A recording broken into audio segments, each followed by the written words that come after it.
कैसे हैं आप लोग। उम्मीद करते हैं कि आप सब अच्छे होंगे।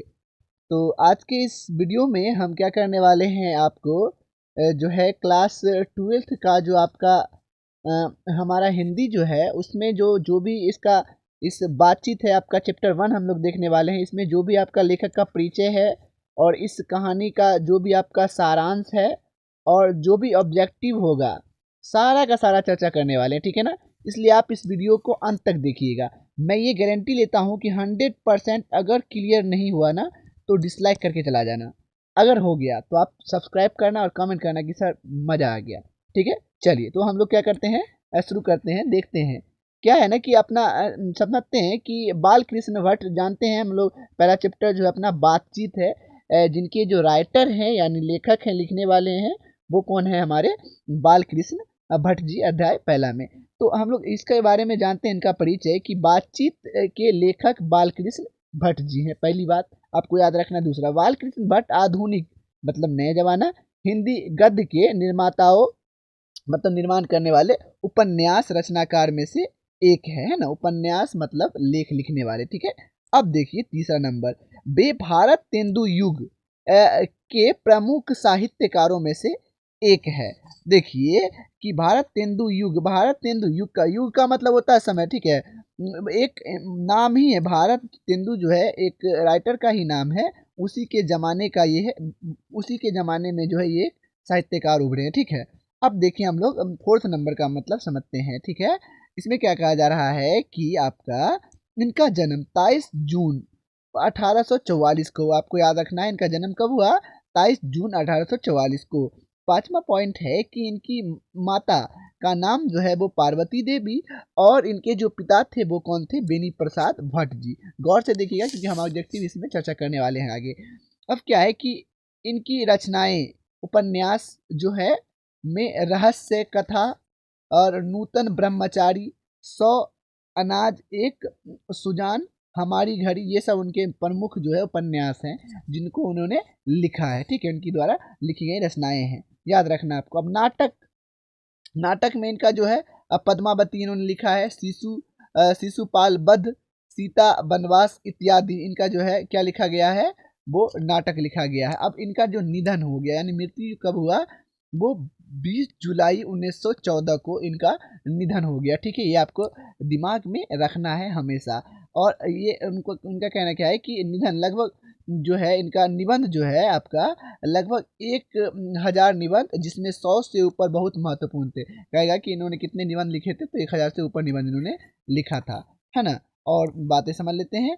और जो है कि आगे है कि भट्ट जो है निबंध माला नाम से 2 खंड में एक संग्रह प्रकाशित किए थे, है ना। तो ये आपको दिमाग में रखना है कि इनका जो जन्म है वो कब हुआ था, मेरे साथ रिवीजन कर लीजिए। 23 जून 1844 को, और इनका निधन कब हुआ था, इनका मतलब जन्म 23 को, और 20 जुलाई 1914 को क्या हुआ, इनका निधन हो गया। ये आपको दिमाग में रखना है। भारतेंदु युग के थे और इनके उपन्यास का रचनाएं जो है वो में से एक है, निर्माता और रचनाकार और आधुनिक हिंदी हृदय के निर्माता है ये। और ये बातचीत लिखा है इन्होंने। उनकी रचनाएं याद रखना है कि मतलब रहस्य कथा, नूतन ब्रह्मचारी, 100 अनाज एक सुजान। बेनी प्रसाद भट्ट इनके पिताजी, इनके माता जो थे वो पार्वती देवी थी। अब समझते हैं हम लोग आगे इस कहानी में क्या कहा जा रहा है। एक्चुअली में कि बात सच्चाई ये है कि इसमें कि बातचीत बातचीत के बारे में हम जानते हैं, जब हम लोग एक दूसरे से बात करते हैं भाई, एक कन्वर्सेशन यानी बातचीत कहलाता है। देखिए बातचीत शीर्षक निबंध आधुनिक काल के प्रसिद्ध निबंधकार बाल कृष्ण भट्ट द्वारा लिखा गया है। मतलब इनको इसको किसने लिखा है, बाल कृष्ण भट्ट, जिसमें वाक शक्ति यानी बोलने की कला को लेखन ने ईश्वर का वरदान यानी आशीर्वाद बताया है।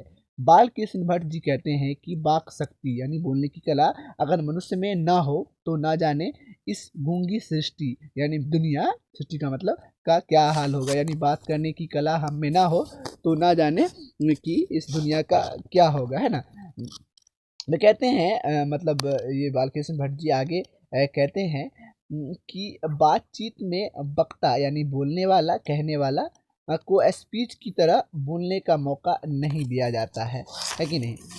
अब वे आगे क्या कह रहे हैं देखिएगा, वो आगे कहते हैं कि बे कहते हैं कि जैसे आदमी को ज़िंदगी मज़ेदार बनाने के लिए खाने पीने चलने फिरने इत्यादि की ज़रूरत होती है, मतलब सही बात है कि ज़िंदगी में अगर जिए हो भाई तो गुरु जियो तो पूरा एकदम मस्त में, है ना।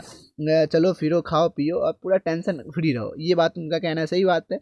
वैसे ही बातचीत भी अति आवश्यक है। हाँ, एक दूसरे से कन्वर्सेशन जो है बहुत ज़रूरी है।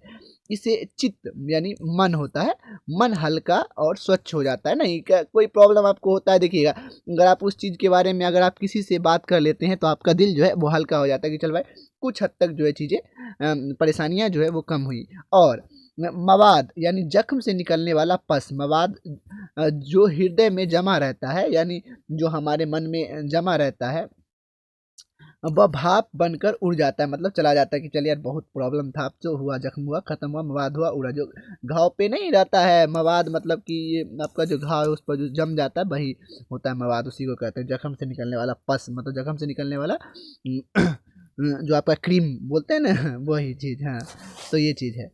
आप हम लोग समझते हैं। बेन जॉनसन कहते हैं, अब बेन जॉनसन का कहना है, एक वो भी एक राइटर रहे, उनका कहना है कि बोलने से ही मनुष्य का रूप साक्षात्कार होता है ना।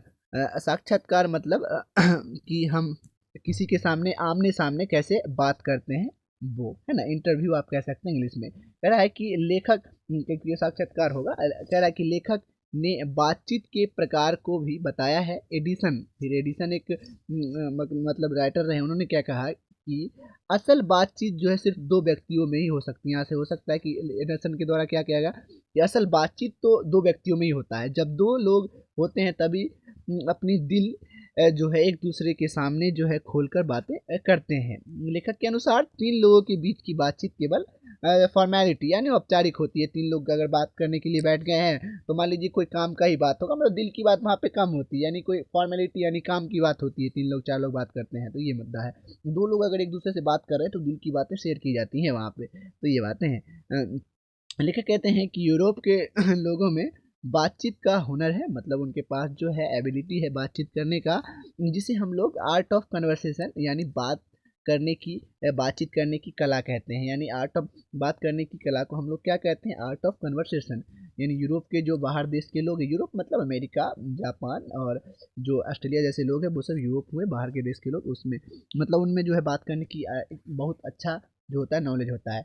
और इसके प्रसंग को सुन के कान को अत्यंत जो है सुख मिलता है। इनके बातों को सुनकर, प्रसंग मतलब इस समय बात, उनके बातों को उनके स्वभाव को सुनकर जो हमें अत्यंत सुख मिलता है। सहृदय गोष्ठी यानी हृदय से मिलन होना, मतलब हृदय में होता है कि हाँ भाई बहुत अच्छा लगा, जिसे हम लोग कहते हैं सहृदय गोष्ठी कहते हैं। अंततः बालकृष्ण भट्ट जी कहते हैं, हमें कहते क्या कहते हैं, देखिए कि अपने अंदर ऐसी शक्ति पैदा करनी चाहिए जिससे हम अपने आप बातचीत कर लें, और बातचीत का यही सही तरीका है। करने का मतलब है कि आखिरकार बालकृष्ण भट्ट जी कहते हैं कि अगर दूसरा बात नहीं करने के लिए आपको कोई मिलता है तो अपने अंदर कुछ इच्छा शक्ति पैदा करें, जो खुद से बात करना दुनिया का सबसे अच्छा बातचीत है। याद रखिएगा कि हमेशा आपके साथ सब नहीं रहता है। तो अब हम लोग देख लेते हैं इसी का क्या कहते हैं ऑब्जेक्टिव, अर्थात कि इस कहानी से आपको मिला क्या सीख कि बातचीत करना एक दूसरे से बहुत ज़रूरी है। हमें जो है अपनी अगर आप निखरना चाहते हैं तो बातचीत करना बहुत ज़रूरी है। तो चलिए अब हम लोग क्या कर लेते हैं, ऑब्जेक्टिव देख लेते हैं। अगर ये चीज़ें आप समझ गए हैं तो ना, चलिए देखें ऑब्जेक्टिव। देखिए पहला ऑब्जेक्टिव है कि बालकृष्ण भट्ट का जन्म कब हुआ। तो बालकृष्ण भट्ट का जन्म जो है वो कब हुआ, इसका वी राइट आंसर हो जाएगा यानी 23 जून 1844 को। हमने अभी देखा कि इनका क्या हुआ था, जन्म हुआ था, जिसे आप पीछे देख सकते हैं। आगे कह रहा है क्या, क्वेश्चन नंबर अगला है आपका, इसमें क्या कहा जा रहा है हम लोग ये देख लेते हैं, है ना। चलिए तो इसमें क्या कहा जा रहा है कि किसने किन के ना होने से सृष्टि गूंगी प्रतीत होती है, यानी वाक शक्ति ना होने से, ये अभी आपने पढ़ा कि अगर वाक शक्ति आपके अंदर नहीं, बात करने की कला नहीं है तो आपकी जो ये है वो गूंगी पड़ सकती है, यानी आपको मन नहीं लगेगा और आप चीज़ें को सही से नहीं कर पाएंगे, ये चीज़ें हैं। अगला है कि अ, इसमें क्या कहा जा रहा है आपका कि बातचीत शीर्षक निबंध के अनुसार जो कुछ मवाद है ना या धुआं जमा रहता है वह भाप बनकर क्या निकलता है, कैसे निकलता है, भाप बनकर बातचीत के जरिए ही निकलेगा, है ना। आपका हो जाएगा सी नंबर ऑप्शन सही। चलिए अब हम लोग देख लेते हैं कौन सा प्रश्न संख्या जो है वो चौथा नंबर, इसमें क्या कह रहा है देखते हैं। जैसे जो है हम लोग काम वैसा परिणाम किस लेखक के द्वारा रचित जो है प्रश्नहार है।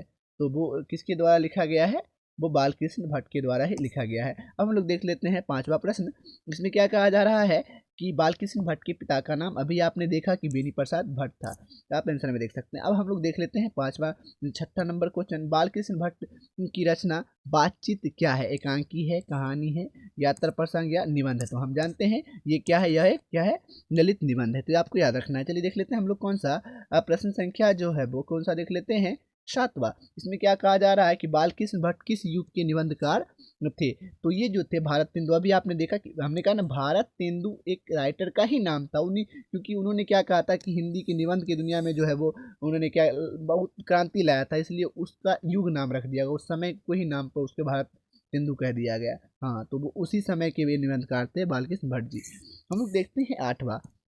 आगे संवाद में सबसे महत्वपूर्ण क्या होता है, देखिए कि हम लोग बातचीत करते हैं तो उसमें संवाद मतलब बातचीत हुआ तो उसमें क्या होता है, आत्मीयता, मतलब हम लोग आत्मा से आत्मा का मिलन होता है, चीज़ों को समझते हैं एक दूसरे को। चलिए हम लोग देखते हैं प्रश्न संख्या कौन सा, नौवा। कहता है कि दमयंती स्वयंवर किस लेखक की रचना है। तो ये कौन हो जाएगा, आपका बालकृष्ण भट्ट ही होगा, है ना। चलिए अब हम लोग देख लेते हैं कौन सा प्रश्न संख्या जो है वो 10वां।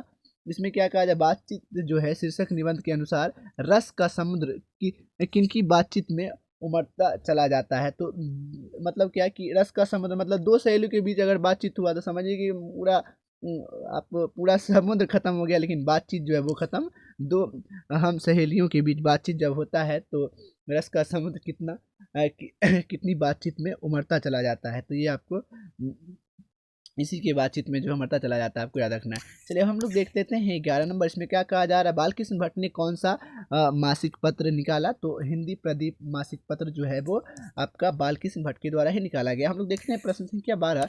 इसमें क्या कहा जा रहा है कि बातचीत किस विधा की रचना है। तो जो आपको पता है ये क्या है कि निबंध है, इसकी विधा क्या है, निबंध है। ये तो बहुत आसान प्रश्न था। चलिए हम लोग देखते हैं 13 नंबर प्रश्न। 13 नंबर में क्या कहा जा रहा है आपका कि बातचीत शीर्षक निबंध के निबंधकार कौन है। तो बालकृष्ण भट्ट जी हैं, आपको याद रखना है ना। चलिए अब हम लोग देख लेते हैं आगे का प्रश्न। इसमें क्या कहा जा रहा है कि बातचीत के माध्यम से बालकृष्ण भट्ट क्या बतलाना चाहते हैं। तो बातचीत की शैली, कि हमको बातचीत करने का क्या तरीका होना चाहिए, ये चीज़ें हैं। हम लोग देख लेते हैं 15 नंबर प्रश्न।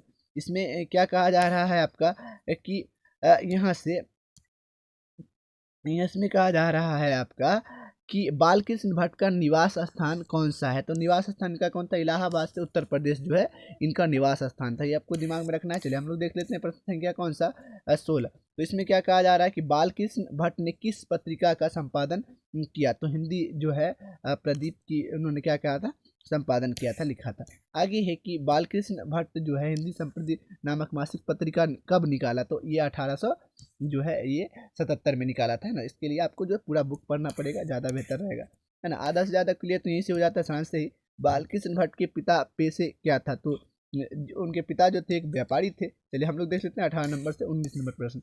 इसमें क्या कहा जा रहा है 19 में, देखिएगा बहुत प्यारा प्यारा प्रश्न है ना।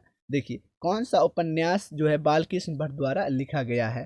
तो अभी आपने पढ़ा 100 अनाज और एक सुजान, ये इनके द्वारा ही लिखा गया है। चलिए हम लोग देख लेते हैं 20 नंबर। इसमें क्या है कि नाटक के प्रारंभ में होने वाले मंगल पाठ को हम लोग क्या कहते हैं। तो नांदी पाठ, इसको क्या कहते हैं हम लोग, नाटक की शुरुआत में जो हम लोग जो पाठ पढ़ते हैं उसे हम लोग कहते हैं नांदी पाठ। चलिए हम लोग देखते हैं 21 संख्या जो है वो कौन सा, 21। बोलने से ही मनुष्य के रूप का साक्षात्कार होता है, ये किसने कहा था। तो बेन जॉनसन ने ही कहा था, ठीक है। चलिए तो आगे देखते हैं, बेन जॉनसन ने कहा था। हम लोग देख लेते हैं प्रश्न संख्या कौन सा, 22। असल बातचीत सिर्फ दो व्यक्तियों के बीच ही हो सकता है, ये इसने क्या किसने कहा था। तो एडिसन ने कहा था, दोनों के बीच ये बात हुई थी। तो ये आपको दोनों राइटर का याद रखना है कि असल बातचीत का होता है तो एडिसन और वो जॉनसन, है ना। तो ये आपको दिमाग में रखना। हम लोग देख लेते हैं आगे 23 नंबर में प्रश्न में कहा जा रहा है कि एडिसन के अनुसार असल बातचीत कितने लोगों के बीच हो सकती है। तो असल बातचीत जो है वो दो लोगों के बीच ही होती है, और बाकी जो होती है उसे हम लोग क्या कहते हैं, फॉर्मेलिटी कहते हैं, औपचारिक बातें, है ना। तो ये बातें है ना। आधा ज़्यादा क्लियर हो गया कि नहीं हो गया, कहीं से ऑब्जेक्टिव रहे आपको हो जाए क्लियर। बातचीत से मन किस प्रकार हो जाता है। तो जाहिर सी बात है कि मन जो है हल्का और स्वच्छ हो जाएगा, आपका सी नंबर आंसर होगा इसका, है ना। चलिए आपका है कि आपका प्रश्न संख्या 25 है, आर्ट ऑफ कन्वर्सेशन कहाँ के लोगों में सर्वाधिक प्रचलित है। तो ये जो है आपका यूरोप के लोगों में सबसे ज़्यादा जो है प्रचलित है, वहाँ के लोग को आर्ट ऑफ कन्वर्सेशन आता है ना। हम आंसर नीचे दे रहे हैं, आप अगला वीडियो से हम नहीं भी देंगे। अगर सही लग रहा है तो कहिएगा, चलिए आंसर दे सकते हैं। अगर आपको लगता है कि नहीं सर नहीं दिया कीजिए, आप बताया कीजिए ऐसे ही, तो वो चलेगा सकता है। तो हाँ, तो ये है। अब देखते हैं हम लोग 26 नंबर, आखिरी प्रश्न हो सकता है ये। बाल किस काल के रचनाकार हैं। तो ये आधुनिक काल के रचनाकार, जिसको आपने अभी देखा ही है। तो आशा करते हैं कि हाँ आपको चीज़ें समझ में आई हैं, और अगर समझ में आया है ना तो हमारे चैनल को सब्सक्राइब कर लीजिए प्लीज़, और सब्सक्राइब करके हमें क्या कर दीजिए, सपोर्ट कर दिए।